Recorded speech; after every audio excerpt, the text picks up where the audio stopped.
Hello, Isaac here. Welcome back to my YouTube channel. Now this is part 6 of a series going through Josephus' book Against Apion. And it's the last episode. We finally got there. So, if you've been watching so far and have enjoyed the content, please do like and subscribe. So, in the last 2 episodes, Josephus addressed the criticism of Apion. Now, in the last segment of Book 2, he'll begin by citing the accusations against Judeans by the critics Apollonius Molon and Lysimachus. And he tells us that they have made statements about our legislator Moses and the laws that are neither just nor true, libeling Moses as a charlatan and fraudster, and claiming that the laws are our teachers in vice and not a single virtue. But although Josephus returns to these charges throughout, the structure and rhetorical tone is quite different from the previous sections. For he meets these charges indirectly, and the focus for Josephus is more on providing a positive case for Judaism and extolling the goodness of Moses, the Judean constitution, and the Judean laws. So, let's begin.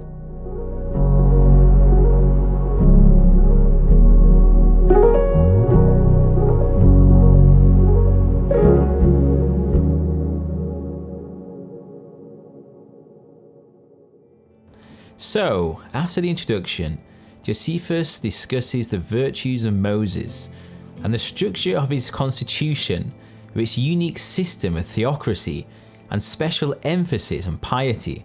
He tells us that Moses exceeds in antiquity the legislators referred to anywhere else. For those admired by the Greeks are far more recent than Moses, and besides this, the term law was not even known to the ancient Greeks. But whilst Josephus is correct that the ancient Greek word nomos for laws is not found in the ancient Greek texts, such as Homer, they were definitely equivalent terms. But Josephus derides the Greeks because they were ruled by imprecise maxims and the dictates of kings, whilst the Judean people had the best governor in Moses, who won the consent of the people and encompassed the whole structure of their life with good laws. The greatness of Moses is also seen in how he took charge of them in all their myriad as they left Egypt, travelling with them through the desert to their native land. Importantly though, his greatness lies in the fact that everything he did and thought was in accordance with God's will. The Judean constitution established by Moses is what Josephus calls a theocracy. As far as we can tell, this is the first use of the term in writing and may well have been coined by Josephus himself. First though, Josephus summarizes 3 alternative forms of government, which are broadly speaking a monarchy, oligarchy, or democracy. As he writes, there are infinite varieties in individual customs and laws among people as a whole, but in summary, one may say, some have entrusted the power of government to monarchies, others to the rule of the few, and others again to the masses. Certainly, the debate regarding these 3 forms of government reaches its fullest expression in Plato and Aristotle, but Josephus tells us that the Judeans had a different form of government, which he calls a theocracy, since it ascribes the rule and power of government to gods and not humans. This God, he tells us, is single and uncreated and immutable through all eternity, more beautiful than any mortal form, known to us by his power, but as to what he is like in essence, unknown. Josephus admits that this view of the nature of God is also taught by the Greek philosophers, such as Pythagoras, Anaxagoras, Plato, and the Stoic philosophers. The difference though is that while this true doctrine of God is shared by only a few Greek thinkers, it is common to all Judean people, and has faithfully been taught and passed down through all generations. The question though is how this theocracy, this direct rule of God, works out in practice, and it seems at least that it's more on a community by community basis, as they enter into a direct covenantal relationship with God and seek to keep the Mosaic law. At least on the surface, this depiction of the Judean constitution is different from Josephus' Jewish Antiquities, where he described the original constitution of Moses and Joshua as an oligarchy, followed by a period of monarchy with the judges and the rule of the kings, And after the captivity, he tells us that the high priests governed democratically for a period of Hasmonean Herodian kings whose dismissal led to the restoration of a form of aristocracy. It's possible though that Josephus sees theocracy as an ideal or as functioning alongside other forms of government, whether that be a monarchy, oligarchy or democracy.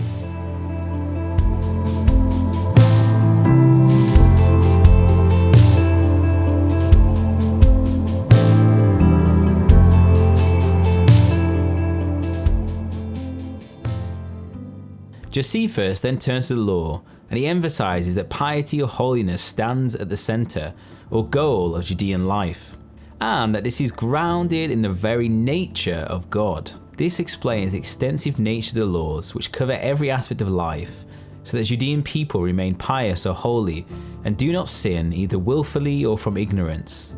As he writes, rather, starting right from the beginning of their nurture and from the mode of life practiced by each individual in the household, he did not leave anything, even the minutest detail, free to be determined by the wishes of those who would make use of the laws, but even in relation to food, what they would refrain from and what they should eat, the company they should keep in their daily lives, as well as their intensity in work and conversely rest, he set the law as their boundary and rule, so that, living under this as a father and master, we might commit no sin, either willfully or from ignorance. Josephus tells the Judean people spend every seventh day learning this law, that is, on the Sabbath, when they abandon other activities and gather to hear and learn the law thoroughly and in detail. The contrast to Greco-Roman society is clear for Josephus, for whilst only a few powerful individuals profess expertise in the laws, all Judeans can, on his account, recount them all more easily than his own name, since they have been engraved on their souls since the first moment of consciousness. This has resulted in a remarkable harmony, as each hold to one and same conception of God and all share in common practice and lifestyle.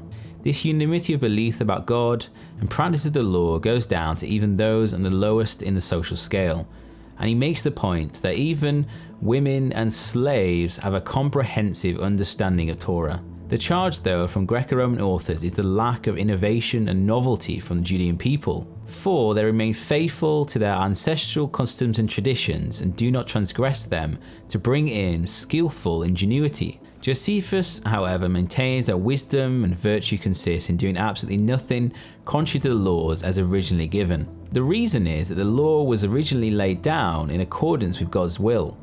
As such, he asks rhetorically, what finer law could one invent? What could one bring from elsewhere as an improvement? In other words, if God is perfect, then his law is perfect, and no fallible human could add or improve it. There follows from this a summary of the laws divided in three parts.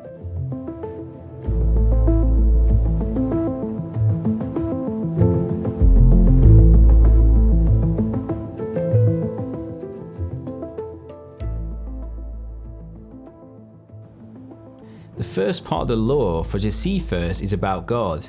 He says that it tells us that God encompasses all things, perfect and blessed, self-sufficient and sufficing for all, that he is the beginning, middle, and end of all things.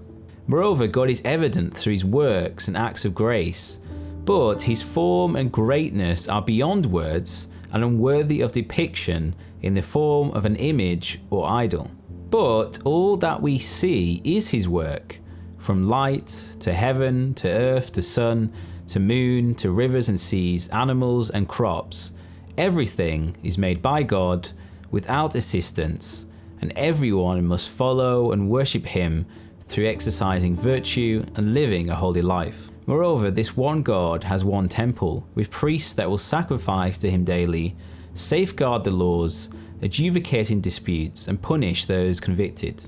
The people partake in these sacrifices, offering prayers for common welfare rather than themselves, as communal fellowship is more pleasing to God than personal concerns. In view of those sacrifices, the law has decreed purification after a funeral, after childbirth, after sexual union with a woman, and from many other causes. The second part of the law is about family and fellowship. Josephus states that it tells us that only intercourse recognized by the law is the natural intercourse with a woman or wife, with the intention of procreation. In other words, he states in strong language that male intercourse with males is abhorrent and that the penalty is death. In this, there is certainly a clear contrast with Roman culture, where men of high rank indulged in sexual pleasures with men, women, and children of inferior social rank. This tradition was only criticized if young, freeborn men were placed in a role rightly occupied by social inferiors. Josephus labors on the clear instruction for all to marry and not to pay heed to dowry, nor to seize a woman by force, or to seduce through guile or deceit, but to seek permission from the person who has the authority to give her, and in accordance with suitable kingship. Josephus emphasizes the male leadership of the household, but that the husband should have intercourse with only her alone, and that if he were to have intercourse with another woman, there would be the death penalty. Again, this was certainly contrasted with Roman ideals, where it was only considered a sexual offence if someone had intercourse with someone that was neither his wife nor a permissible sexual partner, such as a prostitute or slave. In other words, Josephus would rule out any extramarital intercourse, as a man is to have only a single sexual partner. Josephus also addresses the issue of infanticide, or the exposure of unwanted infants, which was widespread throughout many parts of the Roman Empire. For when a child was born, it was laid at the feet of the head of the Roman household. If he acknowledged the baby, it was formally accepted as a member of the family, but if he refused, it would be exposed. In other words, those infants would be left in a wild place, either to die due to hypothermia, hunger, thirst, or animal attack, or perhaps to be collected and brought up by someone else. And it was done for several reasons, whether financial difficulty of the family, or because an infant was deformed, or was a girl, or had questionable paternity. An example of this can be found in a letter from the soldier Hilarion to his pregnant wife, Elias, in 1 BC. It reads, "Very many greetings, likewise to my lady Boris and Apollonian. Know that we are still in Alexandria. Do not be anxious. If they really go home, I will remain in Alexandria.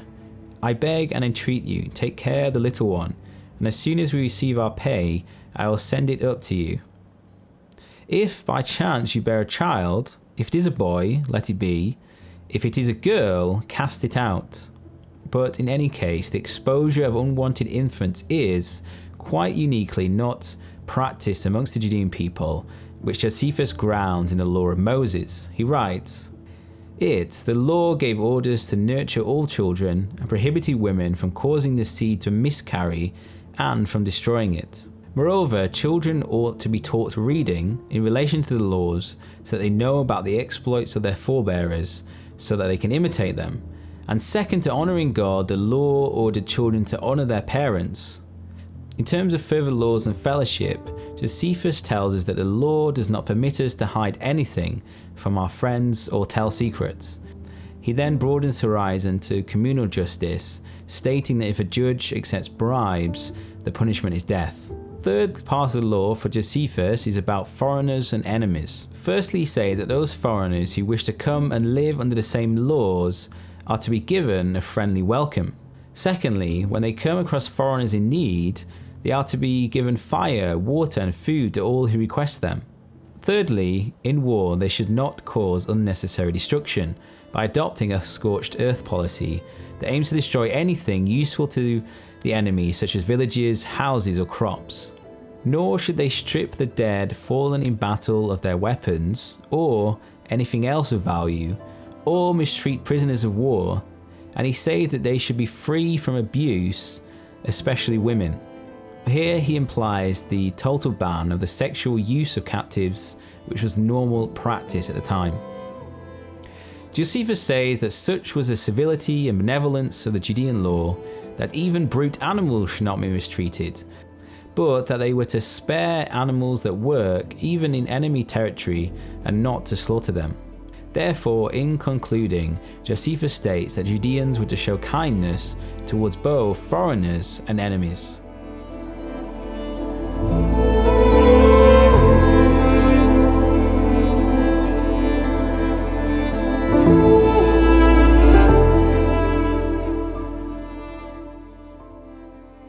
Josephus ends his summary of the Judean law by touching on punishments and rewards. For though he emphasizes the kindness to be shown towards foreigners and enemies, he's strong on the penalty of those who transgress the law, stating that the penalty for most transgressions is death. He writes, "Whether a man commits adultery or rapes a girl or dares to make sexual assault on a male or submits to the assault as a passive partner, if anyone is fraudulent even in measures or weights, or in a sale that is unjust and deceitfully conducted, or if he steals another's property or picks up what he did not put down, the punishment in all these cases are not commensurate with others, but great. For in the case for a crime against parents or sacrilege against God, even if someone merely intends it, he dies instantly. Therefore, all these crimes do not explicitly carry the death penalty, but there is a severity of penalty implied, which outweighs that of other nations, which for Josephus indicates the high morality of the Judean people, and would have at least been admired by the Roman elite that saw severe discipline as a virtue. After touching on the punishments for breaking the law, he will move on to the rewards for those who do everything in accordance to it, stating that the reward is not gold or silver or a crown made of olive or parsley as is given in Olympic Games, or a public proclamation as in a victor's triumph at Rome, but instead God has granted the renewed existence and receipt of a better life at the turn of the ages. In other words, the reward is a new beginning with some sort of resurrected, newly embodied existence when this age ends and the new age begins. For this reason, those who keep the laws will also gladly die for them, for they would rather suffer than see even a single word in contravention of the law. Josephus underlined the Judeans' faithfulness to their laws to the point of death in critical comparison with the Spartans. For he acknowledges that the Spartans were admired for their ancient constitution and obedience to the laws. Nonetheless, once they faced a change of fortunes, whether as the Battle of Leuctra in 371 BC or her absorption into the Achaean League 195 BC, they would have completely forgotten Spartan laws. On the other hand, the Judean nation had seen a countless change of fortunes with many different rulers, whether that was Assyrian, Babylonian, Persian, Macedonian or Roman, but they have in no way betrayed their laws when faced even with the most extreme crises.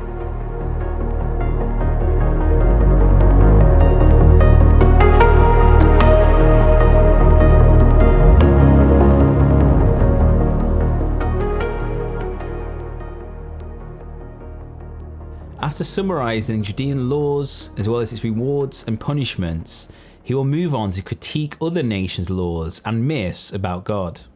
First though, he stresses that it is our tradition to observe our own and not to criticise others. But given the mocking and slander towards them, he doesn't think that it's possible to remain silent. Moreover, he observes that the criticism of the Greco-Roman gods is found even amongst their intellectual elite and ties the Judean tradition to this philosophical one. For example, the philosophical critique of Homer and the myths can be traced back to at least the 6th century BC, and by the time of Plato it becomes well entrenched. Now, the issue for Josephus when it comes to the Greco-Roman gods is not just a polytheism, but an anthropomorphism, as they seem to embody the most reprehensible of human qualities. As he writes, "The gods are as numerous as they wish, come into existence from one another by all sorts of births, and distinguishing them by location and manner of life like animal species, placing some underground, others in the sea, the most ancient of them bound in Tartarus, and for those assigned to heaven appointing one who is normally a father, but in his behaviour a tyrant and despot, fabricating for this reason a plot concocted against him by his wife, brother and daughter, whom he gave birth from his own head, whose scheme was to capture and imprison him, as he himself had done to his own father." Josephus concludes by saying that those with superior intellect rightly regard such things as utterly reprehensible, and in addition they are scornful. He scorns their depictions as beardless youths or bearded old men, as well as their hostile factions that form among them and disputes about human beings. But the most immoral feature of all for Josephus is that they attribute a loss of self-control in sex with promiscuous love affairs and excessive libido. For someone like Zeus is not just sexually irresponsible, but cruel, as he assumes different forms to trick humans or goddesses to have sexual relations with him, and then further abandons them if they get pregnant. For example, Zeus seduced Antiope on Mount Cathaeron in the guise of a satyr, and she gave birth to twin sons, Amphion and Zethos, which were left to die on the same mountain. Zeus also took the form of Alcmene's husband in order to have sex with a married woman. Josephus recognized that even the Greeks themselves know that some of the gods are givers of good gifts, but others simply need to be appeased from doing evil against humans through sacrifices and the offering of presents or gifts, since they expect some kind of terrible harm if they do not give them their pay. But some Greeks, whose philosophy was in line with the truth, agreed with the Judeans on the true and proper conception of God. Josephus knows of the allegorical tradition of Homer or Hesiod by some philosophers, which sought to read into the stories some deeper philosophical truth. Nonetheless, he's thoroughly unimpressed with the use of allegory and calls it artificial. In fact, he draws on Plato, telling us that even he dismissed the poor moral image of the gods in Homer, Hesiod, and other poets. Indeed, Plato thought that these poems should be heavily censored if used in the education system, as it could have a bad influence on the children that grow up to be guardians, that is, the ruling class of cities, as they might consider it morally permissible to emulate the behavior of the gods.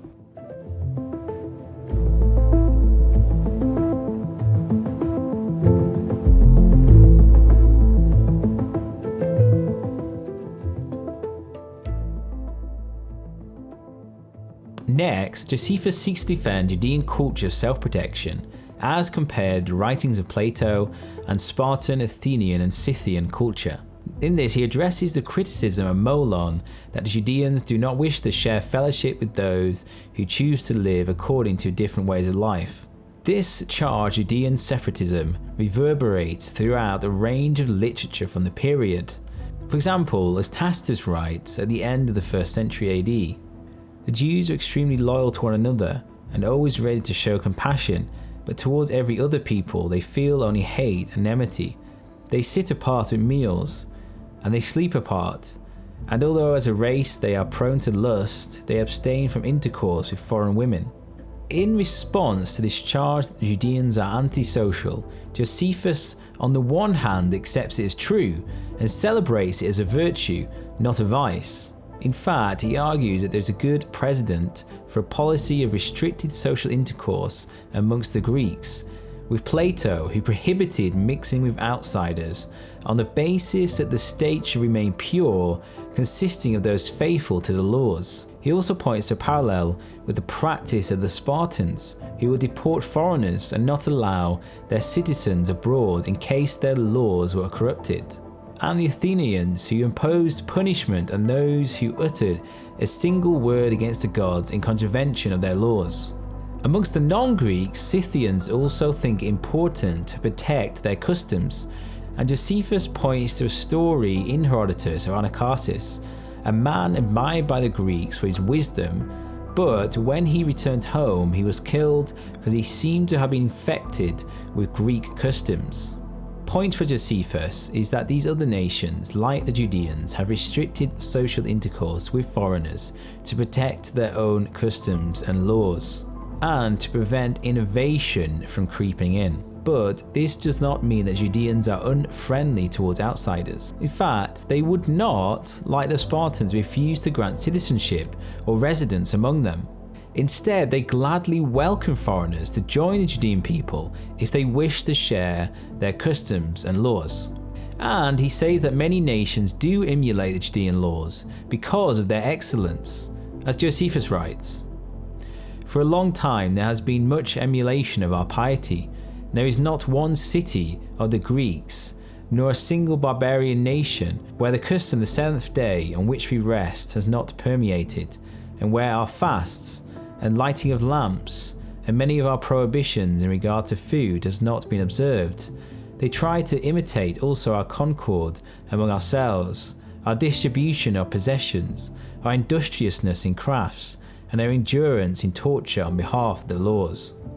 This leads nicely onto the conclusion of the book, in which he summarizes the task he has fulfilled. First, he has demonstrated the existence of the Judean people in ancient times, providing many ancient witnesses. Secondly, he has responded to many accusations and slanders brought against them. He concludes by saying, "Let the Apions and the Molons and all those who take pleasure in lies and insults stand refuted." Finally, he'll thank his patron, Epaphroditus, who financially supported the production of this work, saying that he especially loves the truth, and on his account those who wish to know about the Judean people can, as it were, know the truth. Okay, thank you for watching. This has definitely been a long series, but I hope you've enjoyed going through Josephus' book and found the breadth of knowledge, topics covered, and authors interacted with from the ancient world as fascinating as I have. Now, I'm not sure what videos I'll be doing next, but there's a kind of video that you'd like me to make. Do let me know in the comments whether that is going through another ancient text, or to do more interviews or more travel videos. But for now, thank you for watching, and I'll see you next time. Bye!